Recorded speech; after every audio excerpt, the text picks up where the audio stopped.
서리아담을 찾아주셔서 감사합니다. 항상 건강하시고 좋은 일만 가득하시길 기원할게요. 지금 구독하시고 바로 오늘 야담 들어보시죠. 이야기는 깊은 산속, 사람의 발길이 쉬이 닿지 않는 어느 고즈넉한 오솔길에서 시작되지요. 산 아래 마을의 모든 땅과 사람을 제 것이냥 부리는 거부, 강진사가 마침내 산의 가장 깊은 곳까지 그 탐욕의 발길을 들인 날이었습니다.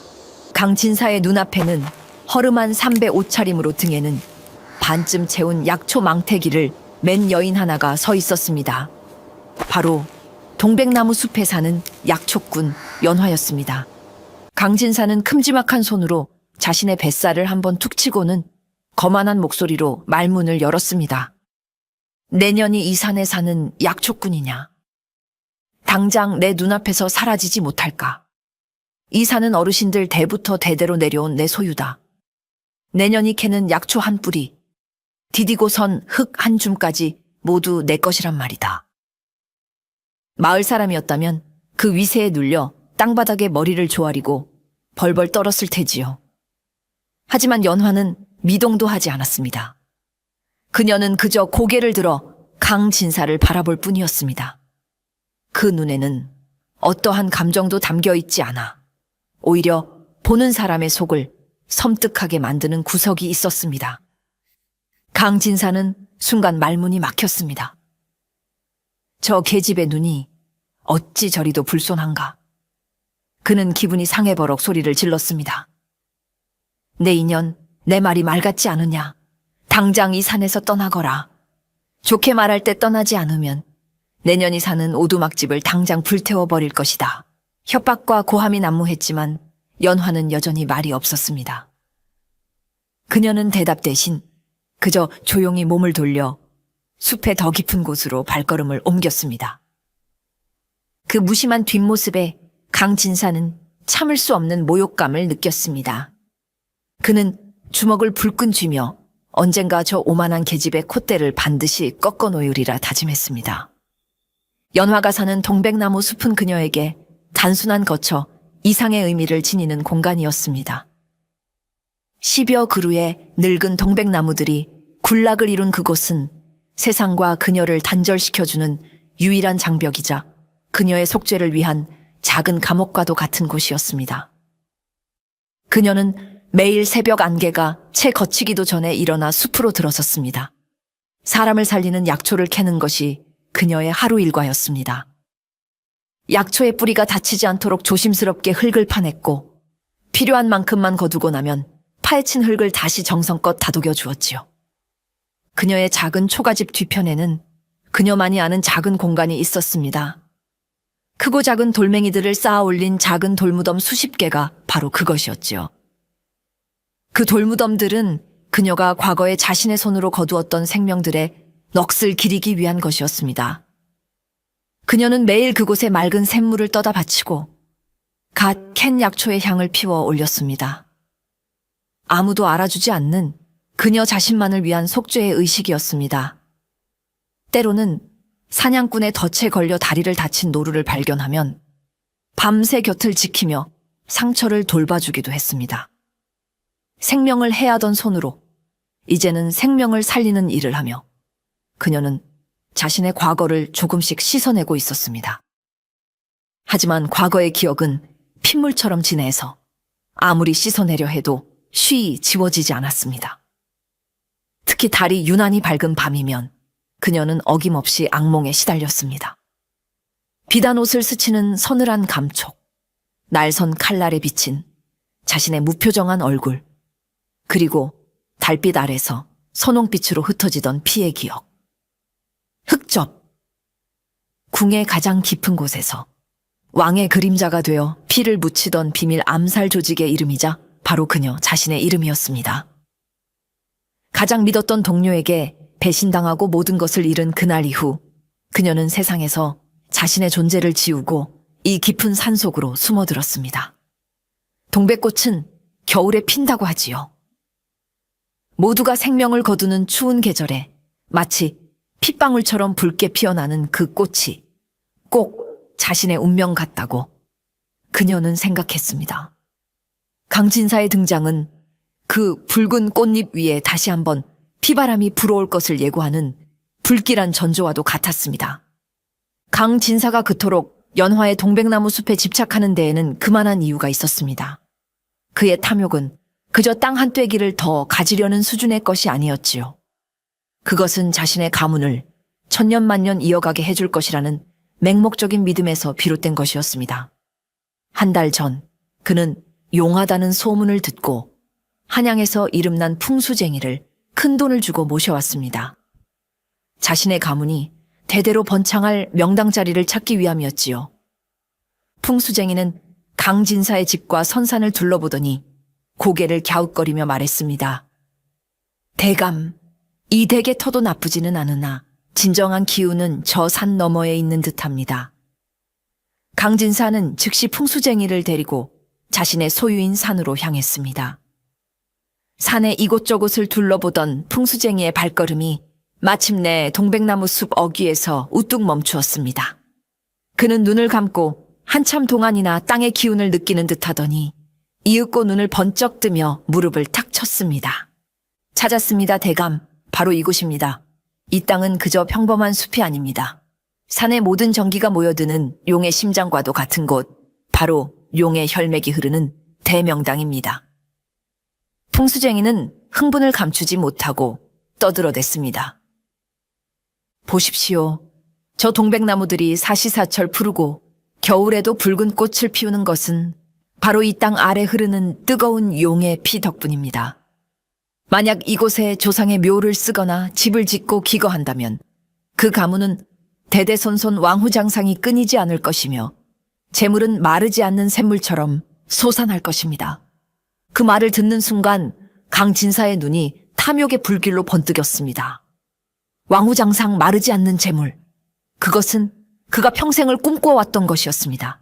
그는 당장 그곳에 사는 약초꾼 계집을 쫓아내고 자신의 가문을 위한 새로운 터를 닦을 계획을 세웠습니다. 그에게 연화는 더 이상 사람이 아니었습니다.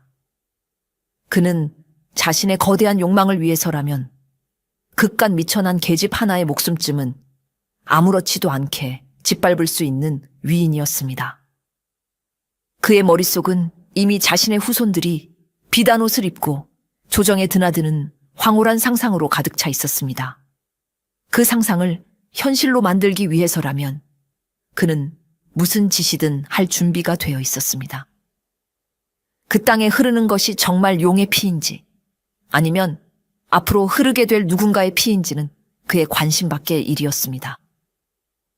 강진사에게는 외아들이 하나 있었는데 이름은 강태호라 했습니다. 태호는 아버지를 닮지 않아 성정이 곱고 학문을 즐기는 청년이었지요. 그는 아버지가 부와 권력으로 사람들을 억누르는 것을 탐탁지 않게 여겼지만 엄한 가풍에 눌려 차마 싫은 소리 한번 제대로 하지 못하고 살았습니다. 태호의 유일한 낙은 책을 읽다 눈이 피로해지면 활을 메고 산에 올라 사냥을 즐기는 것이었습니다. 그날도 태호는 사냥을 위해 깊은 산속을 헤매고 있었습니다. 한참 동안 꿩의 뒤를 쫓다가 그만 이끼 낀 바위를 잘못 밟고 발을 헛디디고 말았습니다. 악! 짧은 비명과 함께 그의 몸이 비탈길 아래로 굴러떨어졌고 발목에서는 뼈가 어긋나는 듯한 극심한 통증이 느껴졌습니다. 일어나려 애썼지만 한 발짝도 뗄 수가 없었지요. 해는 저물어 가는데 사방에는 짐승 울음소리만 간간히 들려올 뿐 인적이라곤 찾아볼 수 없었습니다. 태어는 이대로 산속에서 짐승의 밥이 될지도 모른다는 공포에 휩싸였습니다. 바로 그때였습니다.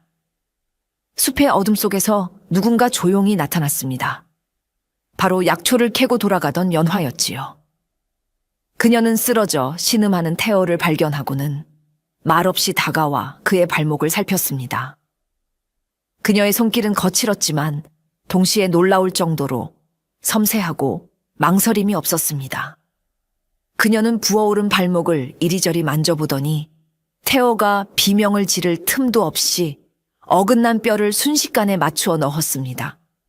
그리고는 망태기에서 찧은 약초를 꺼내 상처에 붙이고 질긴 책넝쿨과 나뭇가지를 이용해 즉석에서 단단한 부목을 만들어 주었습니다. 태호는 고통 속에서도 자신을 구해준 여인을 올려다 보았습니다. 허름한 옷차림과 달리 그녀의 몸짓 하나하나에는 기품 같은 것이 서려 있었습니다. 특히 무심한 듯 하면서도 깊이를 알 수 없는 그 눈빛은 태호의 마음을 강하게 끌어당겼습니다. 그는 자신도 모르게 물었습니다. 낭자는 누구시오? 연화는 대답 대신 자신의 어깨를 빌려주어 그가 일어설 수 있도록 도왔습니다. 그리고는 말없이 산 아래 마을로 내려가는 길까지 그를 부축해 주었지요. 태어는 내내 그녀에게 말을 걸어보려 했지만 그녀의 침묵이 만들어내는 신비로운 분위기에 압도되어 더 이상 아무것도 물을 수 없었습니다. 그날 밤 태어는 발목의 통증보다도 이름 모를 여인의 그 기이하고 아름다운 눈빛 때문에 잠을 이룰 수가 없었습니다. 그 여인이 바로 아버지가 그토록 쫓아내려 하는 약초꾼이라는 사실은 까맣게 모른 채 말입니다. 며칠이 지나도 연화가 떠날 기미를 보이지 않자 강진사의 인내심은 바닥을 드러냈습니다. 그는 자신의 말이 우습게 무시당했다는 사실에 분노가 치밀어 올랐지요. 괘씸한 것. 내 본때를 보여주어야지. 그는 마을에서 돈푼이나 쥐어주면 무슨 짓이든 하는 불량배 서넛을 불러 모았습니다. 그리고는 그들에게 으름장을 놓았습니다. 산속에 사는 약초꾼 계집의 버르장머리를 단단히 고쳐놓거라. 초가집을 때려 부수든 겁을 주든 알아서 하되 다시는 이 땅에 발을 붙이지 못하게 만들어야 한다. 알겠느냐? 불량배들은 고개를 조아리며 자신만만하게 대답했습니다. 염려 마십시오, 대감. 계집 하나 쫓아내는 것쯤이야 식은 죽 먹기지요. 그들은 희희낙낙하며 술 한 잔 걸치고는 해질녘의 연화가 사는 동백나무 숲으로 향했습니다. 그들의 머릿속에는 연약한 여인을 겁박하고 괴롭힐 생각만이 가득했습니다. 어둠이 짙게 깔린 동백나무 숲, 불량배들은 기세등등하게 연화의 초가집으로 다가갔습니다. 문을 거칠게 걷어차고 안으로 들어서려는 순간이었습니다. 어둠 속에서 무언가 그림자 같은 것이 휙 하고 움직였습니다. 그것이 사람이었는지 짐승이었는지 분간할 틈도 없었지요. 악! 하는 비명소리가 숲의 정적을 깨뜨렸습니다. 이어 우두둑 하는 뼈 부러지는 소리와 함께 또 다른 비명이 터져나왔습니다. 다음 날 아침 마을 사람들은 어귀에 쓰러져 있는 불량배들을 발견하고는 경악을 금치 못했습니다. 그들은 죽지는 않았지만 살아있는 것이 더 고통스러워 보일 지경이었습니다. 한 놈은 팔이, 다른 놈은 다리가 사람의 몸이라고는 믿을 수 없는 기이한 각도로 완전히 꺾여 있었지요. 마치 마디마디를 전부 부러뜨린 인형처럼 보였습니다. 그들의 얼굴에는 극심한 고통과 함께 인간이 이해할 수 없는 존재를 마주한 듯한 원초적인 공포가 어려 있었습니다. 그들은 누가 그랬냐는 물음에 그저 넋 나간 사람처럼 검은 그림자가 하는 말만 되뇌었습니다. 불량배들의 끔찍한 몰골은 순식간에 온 마을의 화제거리가 되었습니다. 사람들은 모이기만 하면 도대체 누가 그런 짓을 벌였는지에 대해 수군거렸지요. 어떤 이는 산에 사는 귀신의 소행이라 했고 어떤 이는 필시 호랑이 같은 맹수를 만났을 것이라고 추측했습니다. 하지만 그들의 상처는 맹수에게 당한 것과는 분명히 달랐습니다. 물어뜯기거나 핥힌 상처가 아니라 마치 누군가 정교한 기술로 뼈와 관절만을 정확하게 파괴한 듯한 모습이었기 때문입니다. 마을에는 박포수라 불리는 늙은 사냥꾼이 살고 있었습니다. 그는 평생을 산에서 살아온 사람답게 산의 지리와 짐승의 습성에 대해 그 누구보다 잘 알고 있는 사람이었지요. 그는 소문을 듣고 불량배들이 누워있는 곳을 찾아갔습니다. 한참 동안 그들의 상처를 묵묵히 살펴보던 박포수의 미간이 미세하게 찌푸려졌습니다. 그는 의원이 아니었지만 평생 짐승을 사냥하며 수없이 많은 뼈와 살을 다뤄온 그의 눈에는 보통 사람들이 보지 못하는 것이 보였습니다. 그날 저녁 주막에 들른 박포수는 막걸리를 한 사발 들이켜고는 주변 사람들에게 넌지시 말했습니다. 자네들 그 불량배들 말이야. 그건 귀신 소행도 짐승 소행도 아니야. 사람들은 궁금하다는 듯 그에게 시선을 집중했지요. 박포수는 담뱃대를 입에 물고는 나지막이 말을 이었습니다. 내가 평생 짐승을 잡아왔지만 저런 상처는 처음 보네. 저건 말이야. 싸움의 흔적이 아니야.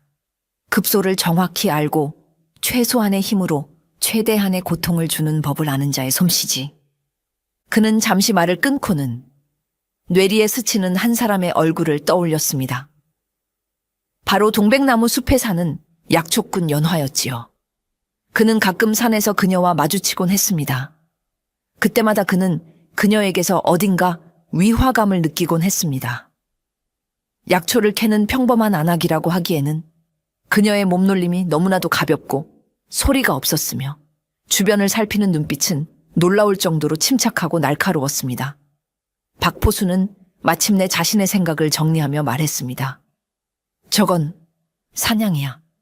먹잇감을 바로 죽이지 않고 다시는 덤비지 못하도록 숨통을 끊기 직전까지만 가지고 노는 그런 무서운 사냥꾼의 솜씨란 말일세. 그의 말이 끝나자 주막 안에는 섬뜩한 침묵이 흘렀습니다. 마을 사람들은 박포수가 누구를 두고 하는 말인지 짐작조차 하지 못했지만 그날 이후 산속 동백나무 숲은 그들에게 두려움과 경외의 대상이 되었습니다. 불량배들이 처참한 모습으로 돌아오자 강진사는 처음에는 당혹스러움을 감추지 못했습니다. 고작 계집 하나를 손보라고 보냈더니 오히려 반송장이 되어 돌아온 꼴이었으니까요. 하지만 당혹스러움은 이내 참을 수 없는 굴욕감과 분노로 바뀌었습니다. 이 마을에서 감히 자신의 명을 거역하고 자신이 보낸 사람들을 이 지경으로 만든단 말인가. 그것도 미천한 약초꾼 계집 하나가. 강진사에게 이것은 용납할 수 없는 일이었습니다. 그의 분노는 불에 기름을 부은 듯 활활 타올랐습니다. 괘씸한 것, 정말로 괘씸한 것. 그는 사랑방에서 길길이 날뛰며 찻잔을 집어 던졌습니다. 값비싼 청자 찻잔이 벽에 부딪혀 산산조각 났지만 그의 분노는 사그라들지 않았습니다. 오히려 그 파편처럼 더욱 날카롭고 위험해졌지요. 그는 연화가 어떤 비범한 능력을 가졌을지도 모른다는 합리적인 의심 따위는 하지 않았습니다. 그저 운이 좋았거나 숨겨둔 사내라도 있는 것이라고 지레짐작할 뿐이었지요. 그의 오만함은 진실을 볼 수 있는 눈을 가려버렸습니다. 그는 자신의 부와 권력이라면 세상 모든 것을 뜻대로 할 수 있다고 믿어온 사람이었습니다. 그런데 고작 계집 하나가 그 믿음의 균열을 낸 것입니다. 그는 그 균열을 인정하고 싶지 않았습니다. 두고 봐라. 내가 반드시 내년을 내 발 아래 무릎 꿇리고 말 것이다. 그는 이를 갈며 복수를 다짐했습니다. 이전까지는 연화를 그저 성가신 장애물 정도로 여겼다면 이제 그녀는 그의 자존심을 건 싸움의 상대가 되었습니다. 그는 자신의 모든 힘을 동원해서라도 그녀를 짓밟아 이 마을의 진정한 지배자가 누구인지를 똑똑히 보여주어야만 했습니다. 강진사의 분노가 깊어지는 동안 동백나무 숲의 연화 역시 고요한 번민의 시간을 보내고 있었습니다. 불량배들을 손쉽게 제압했지만 그녀의 마음은 편치 않았습니다. 그들의 뼈를 부러뜨릴 때 손끝에 전해졌던 익숙한 감각이 잊고 싶었던 과거의 자신을 억지로 끄집어냈기 때문입니다. 그날 밤 그녀는 어김없이 악몽을 꾸었습니다. 꿈속에서 그녀는 더 이상 약초꾼 연화가 아니었습니다. 날렵한 흑의를 입고 허리에는 피냄새가 희미하게 배어있는 검을 찬 궁의 비밀 암살자 흑접이었습니다. 그녀는 소리 없이 기와지붕 위를 나비처럼 날아다녔고 그녀의 손짓 하나에 조정의 권력자들이 소리 없이 쓰러져 나갔습니다. 그녀에게는 감정이 없었습니다. 오직 임무와 목표만이 존재했지요. 사람을 베는 것은 숨을 쉬는 것만큼이나 자연스러운 일이었습니다. 꿈의 마지막은 언제나 그날의 기억으로 끝을 맺었습니다. 가장 믿었던 동료이자 연모했던 사내. 그의 칼이 자신의 어깨를 꿰뚫던 그 순간. 배신감에 몸부림치는 자신을 내려다보던 그의 차가운 눈빛. 그는 그녀를 제거하고 조직의 우두머리가 되려 했던 것입니다. 그녀는 구사일생으로 목숨을 건져 궁을 탈출했지만 그날의 상처는 몸과 마음에 영원히 지워지지 않을 낙인처럼 남았습니다. 연화는 식은땀을 흘리며 잠에서 깨어났습니다.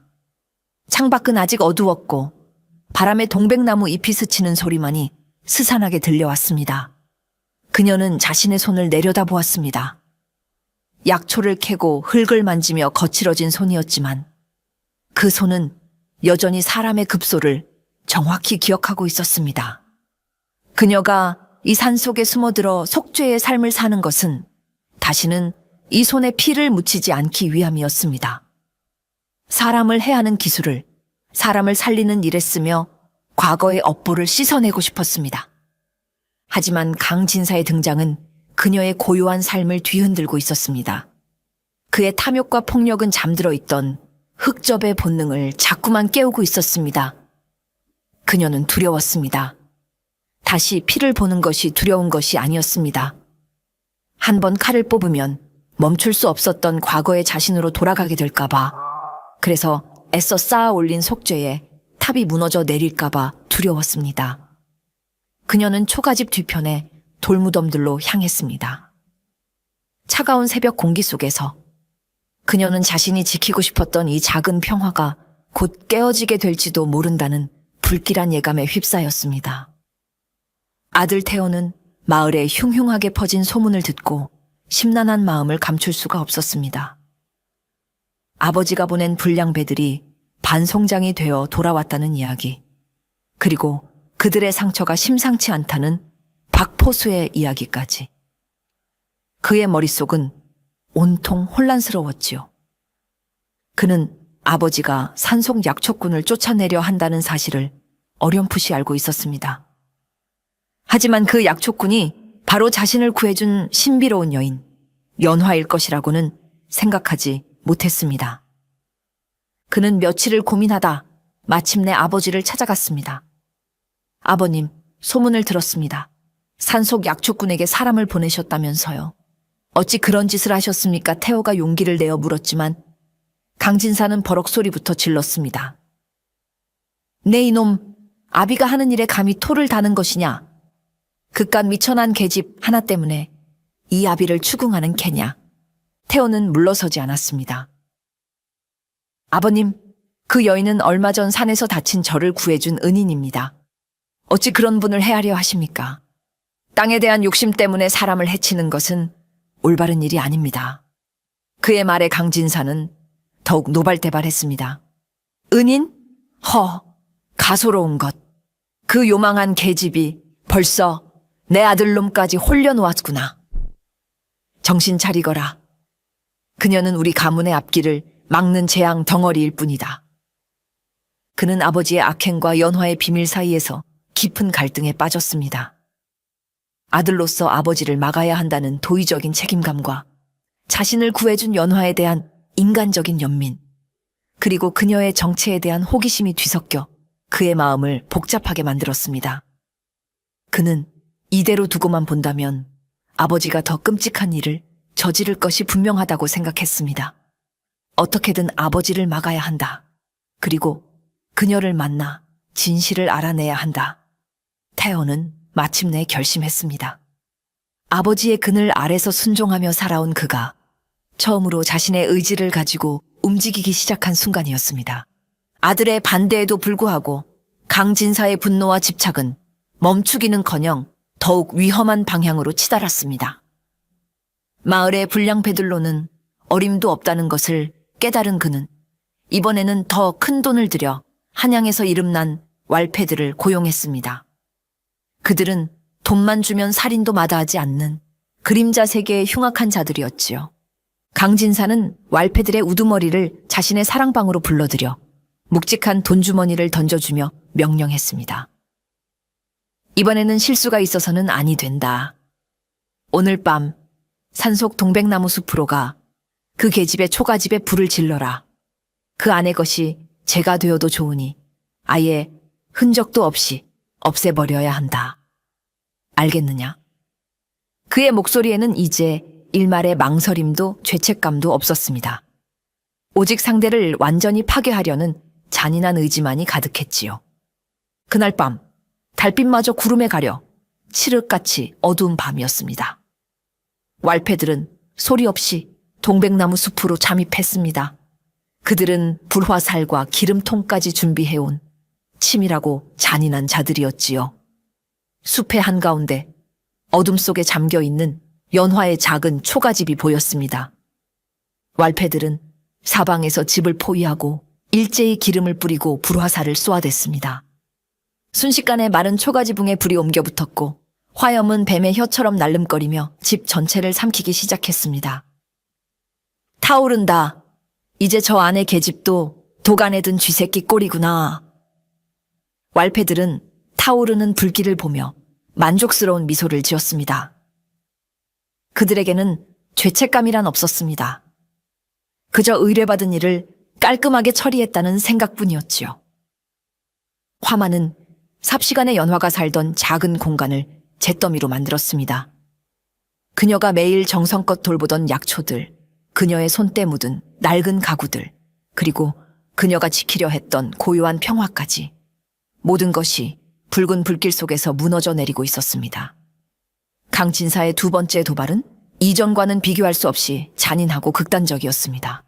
왈패들은 모든 것이 끝났다고 생각하며 유유히 산을 내려갈 준비를 했습니다. 하지만 그들은 몰랐습니다. 자신들이 불태운 것이 고작 작은 초가집이 아니라 잠자던 호랑이의 코털을 건드린 것과 같다는 사실을 말입니다. 타오르는 불길 속 연화는 초가집에서 멀지 않은 바위 뒤에 서서 자신의 모든 것이 재가 되어가는 모습을 묵묵히 지켜보고 있었습니다. 왈패들이 접근하는 기척을 느꼈을 때 그녀는 이미 몸을 피한 뒤였지요. 그녀의 눈동자에 붉은 화염이 어른거렸습니다. 그 불길이 마치 그녀의 내면 깊숙한 곳, 억지로 잠재워두었던 무언가를 깨우는 듯 했습니다. 바로 그 순간 연화의 눈에서 모든 감정이 사라졌습니다. 약초꾼 연화의 눈빛이 사라지고 그 자리에 과거궁의 암살자 흑접의 차갑고 비정한 눈빛이 되살아났습니다. 그녀가 애써 외면하고 묻어두려 했던 또 다른 자신이 마침내 잠에서 깨어난 것입니다. 그녀는 생각했습니다. 속죄란 무엇인가? 생명을 살리는 것만이 속죄인가? 어쩌면 더 많은 생명을 해하려는 악을 미리 제거하는 것 또한 속죄의 한 방법일지도 모른다. 그녀는 더 이상 도망치거나 피하지 않기로 결심했습니다. 자신을 이 지경까지 몰고 온 자들에게 그들이 휘두른 폭력의 대가가 얼마나 끔찍한 것인지를 똑똑히 가르쳐주기로 마음먹었지요. 그녀의 몸이 소리 없이 움직이기 시작했습니다. 임무를 완수했다고 생각한 왈패들은 의기양양하게 산을 내려가고 있었습니다. 그들의 손에는 강진색에 받을 남은 돈 생각만이 가득했지요. 어두운 숲길을 따라 걷던 그들은 문득 이상한 점을 깨달았습니다. 주변이 너무나도 고요하다는 것이었습니다. 밤벌레 소리 하나, 바람에 나뭇잎 스치는 소리 하나 들리지 않는 마치 세상의 모든 소리가 죽어버린 듯한 섬뜩한 정적이었습니다. 뭐야, 왜 이리 조용해? 왈패 중 하나가 불안한 목소리로 말했습니다. 바로 그 순간 그의 등 뒤에서 휙 하는 날카로운 바람소리가 들렸고 이어 컥 하는 비명조차 되지 못하는 짧은 신음소리가 울렸습니다. 뒤를 돌아본 왈패들의 눈에 들어온 것은 방금까지 말을 하던 동료의 목에 나뭇가지가 깊숙이 박힌 채 쓰러지는 모습이었습니다. 저기다. 누가 있다. 공포에 질린 왈패들이 허둥지둥 칼을 빼들었지만 적의 모습은 보이지 않았습니다. 그들은 그저 어둠 속에서 서로의 등을 맞댄 채 사방을 경계할 뿐이었지요. 하지만 연화는 그들의 눈에 보이는 곳에 있지 않았습니다. 그녀는 나뭇가지 위, 짙은 어둠 속에 몸을 숨긴 채 그들을 내려다보고 있었습니다. 그녀에게 그들은 더 이상 위협적인 존재가 아니었습니다. 그저 어디부터 어떻게 사냥할지를 정해야 하는 사냥감에 불과했지요. 심판은 소리 없이 그리고 신속하게 이루어졌습니다. 맨 뒤에 있던 왈패가 갑자기 위에서 덮쳐온 그림자에 의해 순식간에 사라졌습니다. 또 다른 놈은 어둠 속에서 날아온 작은 돌멩이가 정확히 관자놀이를 가격하여 그 자리에 쓰러졌습니다. 왈패들은 보이지 않는 적의 공격에 완전히 이성을 잃고 뿔뿔이 흩어져 도망치기 시작했습니다. 하지만 그것이야말로 연화가 원하던 것이었습니다. 숲은 그녀의 정원이었고 흩어진 사냥감을 하나씩 처리하는 것은 그녀에게 가장 익숙한 방식이었습니다. 다음 날 아침 왈패들이 산을 내려오기를 기다리던 강진사에게는 아무런 소식도 들려오지 않았습니다. 그 많던 왈패들은 마치 처음부터 존재하지 않았던 것처럼 산속에서 흔적도 없이 사라져 버렸습니다. 다만 다음 날 아침 일찍 산에 올랐던 한 나무꾼이 동백나무 숲 어귀에서 이상한 것을 발견했을 뿐입니다. 이제 막 피기 시작한 새하얀 동백꽃 몇 송이가 마치 누군가 붉은 물감을 뿌린 것처럼 섬뜩한 핏물로 물들어 있었다고 합니다. 그것이 왈패들이 이 세상에 남긴 유일한 흔적이었습니다. 하루가 지나고 이틀이 지나도 한양에서 온 왈패들에게서는 아무런 연락이 없었습니다. 강진사는 처음에는 그들이 돈을 더 뜯어내려고 수작을 부리는 것이라고 생각했습니다. 하지만 시간이 흐를수록 그의 마음속에는 설명할 수 없는 불안감이 싹트기 시작했지요. 그 흉악한 왈패들이 고작 계집 하나를 처리하고 소식이 끊길 리가 없었습니다. 그는 몰래 하인 하나를 시켜 동백나무 숲의 동태를 살피게 했습니다. 얼마 후 하인은 새파랗게 질린 얼굴로 돌아와 떨리는 목소리로 보고했습니다. 대감, 초가집은 완전히 재가 되어 있었습니다. 허나 그 계집의 시신은 어디에도 보이지 않았사옵고 그 주변에서 이상한 핏자국만 몇 개 발견했을 뿐이옵니다. 그 말을 듣는 순간 강진사의 등줄기에 식은땀이 흘렀습니다. 왈패들이 사라졌다. 그리고 그 계집도 사라졌다. 하지만 그 계집의 시신은 없다. 이 사실들이 그의 머릿속에서 조합되자 끔찍한 결론 하나가 떠올랐습니다. 설마 그 계집이 왈패들을 전부 해치운 것이란 말인가? 그는 애써 고개를 저었습니다. 말도 안 되는 소리였습니다. 연약해 보이는 계집 하나가 어찌 그 많은 장정들을 당해낸단 말인가? 하지만 그의 이성적인 판단과 달리 그의 마음 깊은 곳에서는 본능적인 공포가 피어오르기 시작했습니다.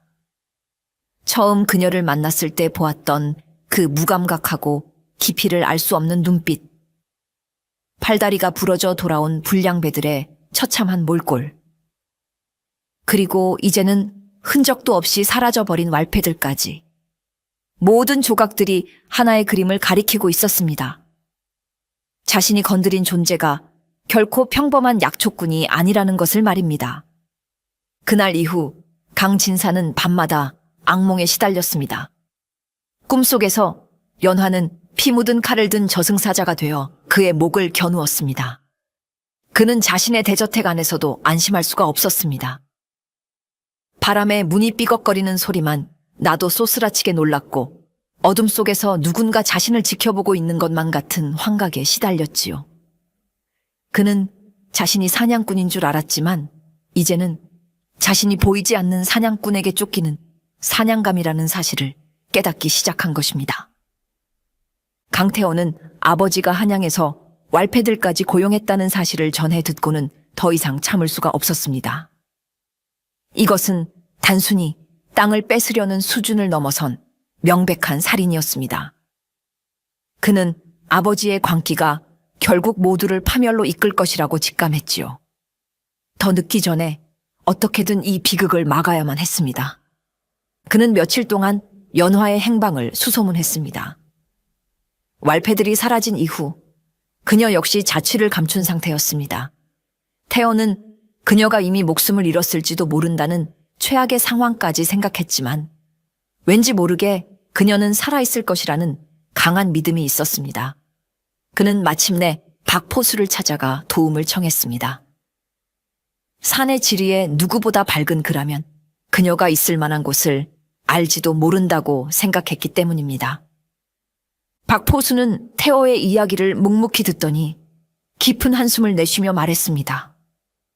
도련님, 그 여인은 건드려서는 안 될 사람을 건드린 것이오.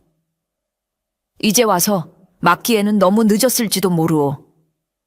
하지만 그는 태호의 진심 어린 눈빛을 보고 결국 그녀가 몸을 피했을 만한 깊은 산속의 동굴 하나를 알려주었습니다.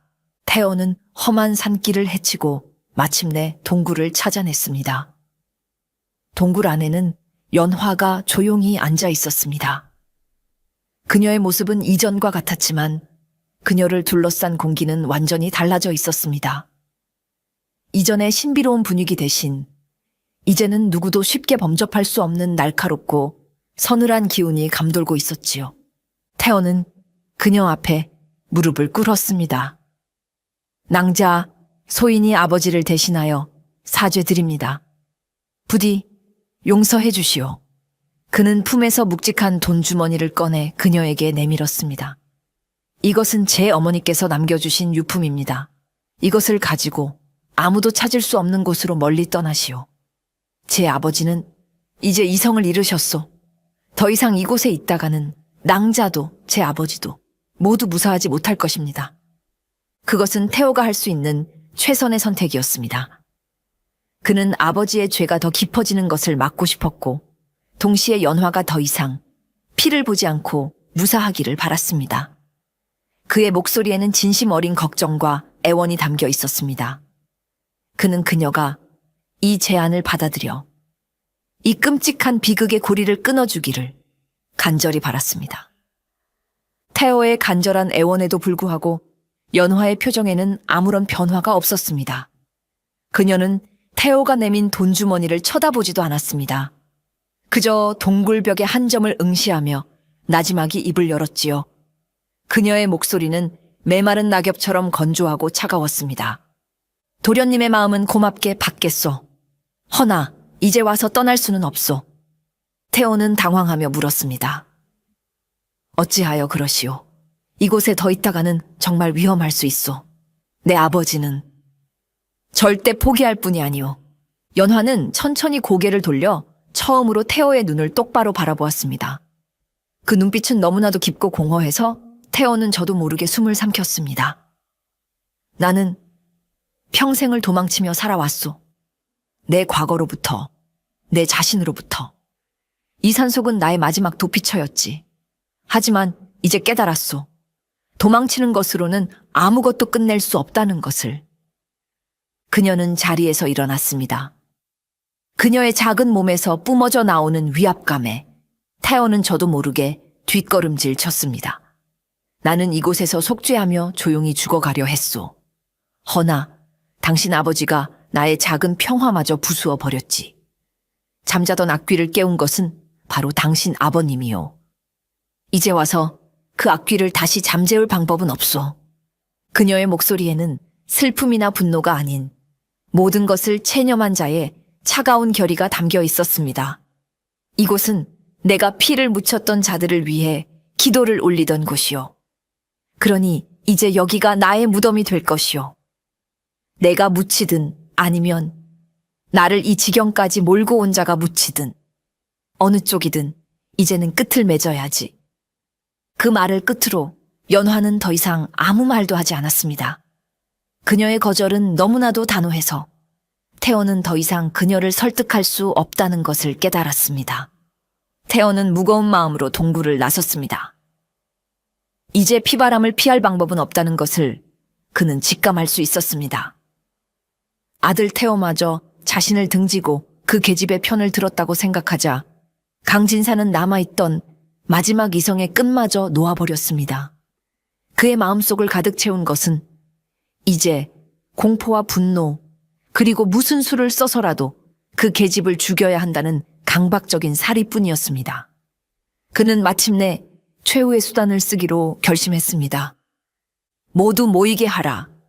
우리 집안의 장정들과 이 근방에서 활개나 쏜다는 포수들을 당장 모두 불러 모아라. 강진사의 불호령이 떨어졌습니다. 그는 가문의 모든 인력을 총동원하여 거대한 사냥을 준비하기 시작했습니다. 명분은 마을 사람들을 위협하는 해로운 맹수를 잡는다는 것이었지요. 하지만 모두가 알고 있었습니다. 그들이 잡으려는 맹수가 4발 달린 짐승이 아니라 바로 산속의 약초꾼 연화라는 사실을 말입니다. 수십 명의 장정들과 포수들이 창과 칼, 활과 조총으로 무장한 채 강진사의 집 마당에 집결했습니다. 그 모습은 마치 관군을 방불케 할 정도로 위협적이었지요. 강진사는 그들 앞에 서서 광기 어린 목소리로 외쳤습니다. 오늘 저 산에 숨어든 요사스러운 것을 뿌리 뽑을 것이다. 산 전체를 이 잡듯이 뒤져서 반드시 그놈의 숨통을 끊어놓아야 한다. 그들은 거대한 포위망을 형성하며 산으로 향했습니다. 강진사는 그것으로도 모자라 산의 외곽에 불을 지르라고 명령했습니다. 산을 포위하고 불을 질러라. 놈이 연기를 피해 산 정상으로 도망치면 그때 포위망을 좁혀 단숨에 끝장내는 것이다. 산자락에서 시뻘건 불길이 치솟고 검은 연기가 하늘을 뒤덮기 시작했습니다. 수십 년간 평화롭던 산이 한 사람의 탐욕과 광기로 인해 거대한 화마에 휩싸였습니다. 산짐승들은 겁에 질려 울부짖으며 사방으로 흩어졌습니다. 강진사는 연기가 피어오르는 산을 보며 승리를 확신하는 듯한 비뚤어진 미소를 지었습니다. 그에게는 이제 연화가 아무리 뛰어난 능력을 가졌다 한들 이 거대한 불과 수십 명의 사냥꾼들로부터 벗어날 수는 없으리라는 확신이 있었습니다. 하지만 그는 가장 중요한 사실을 잊고 있었습니다. 그 산은 자신의 소유지가 아니라 바로 연화의 정원이었다는 사실을 말입니다. 강진사의 계획은 완벽해 보였습니다. 불과 연기로 사냥감을 한 곳으로 몰아 촘촘한 포위망으로 숨통을 조인다. 그것은 맹수를 잡는 가장 확실하고 전통적인 방법이었지요. 하지만 그가 사냥하려는 대상은 길 잃은 짐승이 아니었습니다. 바로 흑접이라 불렸던 인간 사냥의 전문가였습니다. 포위망이 좁혀오고 불길이 타오르자 연화는 당황하기는커녕 오히려 서늘하게 미소 지었습니다. 그녀에게 이 상황은 위기가 아니라 기회였습니다. 흩어져 있는 적들을 한 명씩 상대하는 것보다 스스로 함정 속으로 들어와 준 적들을 상대하는 것이 훨씬 수월했기 때문입니다. 그녀는 산 정상으로 쫓기는 척 교묘하게 움직이며 사냥꾼들을 자신이 원하는 장소로 유인하기 시작했습니다. 그곳은 그녀가 수년간 오가며 손바닥처럼 훤히 꿰뚫고 있는 덕과 함정이 가득한 그녀만의 영역이었습니다. 사냥꾼들이 짙은 연기 속을 헤치며 숲의 깊은 곳으로 들어서자 상황은 순식간에 역전되기 시작했습니다. 사냥꾼이 사냥감이 되고 사냥감이 사냥꾼이 되는 순간이었습니다. 맨 앞에 가던 포수가 갑자기 땅으로 꺼지듯 사라졌습니다. 그가 밟은 땅은 연화가 나뭇잎으로 교묘하게 위장해 놓은 깊은 함정이었지요. 뒤따르던 자가 놀라 비명을 지르기도 전에 그의 목에 나무 덩굴로 만든 올가미가 걸려 공중으로 치솟았습니다. 공포가 사냥꾼들 사이에 번져나가기 시작했습니다. 이게 어떻게 된 일이냐? 귀신이 곡할 노릇이다. 그들은 우왕좌왕했지만 보이지 않는 죽음의 손길은 멈추지 않았습니다. 나뭇가지 위에서 독침이 날아와 목에 박히고 좁은 골짜기를 지날 때 위에서 바위가 굴러떨어졌습니다. 연화는 결코 모습을 드러내지 않았습니다. 그녀는 숲의 어둠, 짙은 연기, 그리고 사냥꾼들의 공포심 그 자체가 되어 그들의 숨통을 조여왔습니다. 수십 명에 달했던 사냥꾼들은 하나둘씩 소리 없이 사라졌습니다. 그들은 연화의 얼굴 한번 보지 못한 채 자신이 왜 죽어야 하는지도 모른 채 쓰러져 갔습니다. 남은 자들은 극심한 공포에 질려 무기를 버리고 비명을 지르며 흩어져 도망치기 시작했습니다. 거대했던 포위망은 흔적도 없이 무너졌고 이제 산속에는 모든 것을 잃고 홀로 남겨진 강진사의 절규만이 공허하게 울려 퍼지고 있었습니다.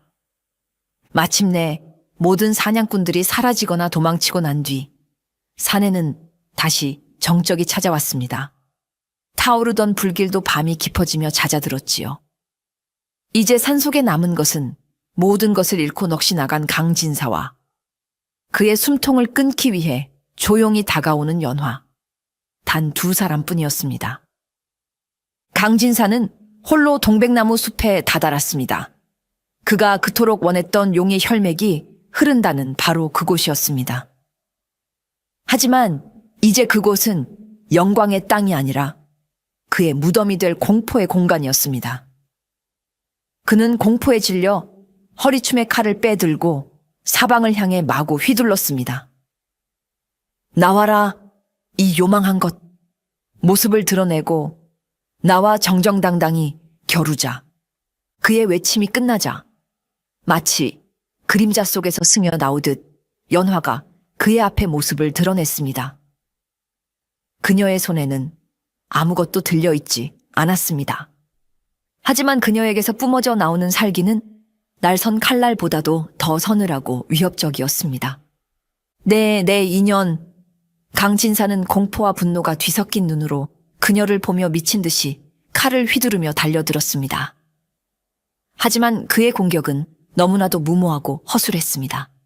연화는 그의 모든 움직임을 미리 읽고 있다는 듯 최소한의 움직임으로 그의 칼날을 가볍게 피했습니다. 그녀의 몸놀림은 마치 한 마리의 나비가 칼날 위에서 춤을 추는 것처럼 우아하고 아름다웠지만 그 속에는 상대의 숨통을 단숨에 끊어버릴 수 있는 치명적인 힘이 담겨 있었습니다. 강진사는 숨을 헐떡이며 계속해서 칼을 휘둘렀지만 단 한 번도 그녀의 옷깃조차 스치지 못했습니다. 반면 연화는 그의 공격을 피하는 와중에도 그의 몸 곳곳에 작은 상처들을 남겼습니다. 손목, 어깨, 허벅지.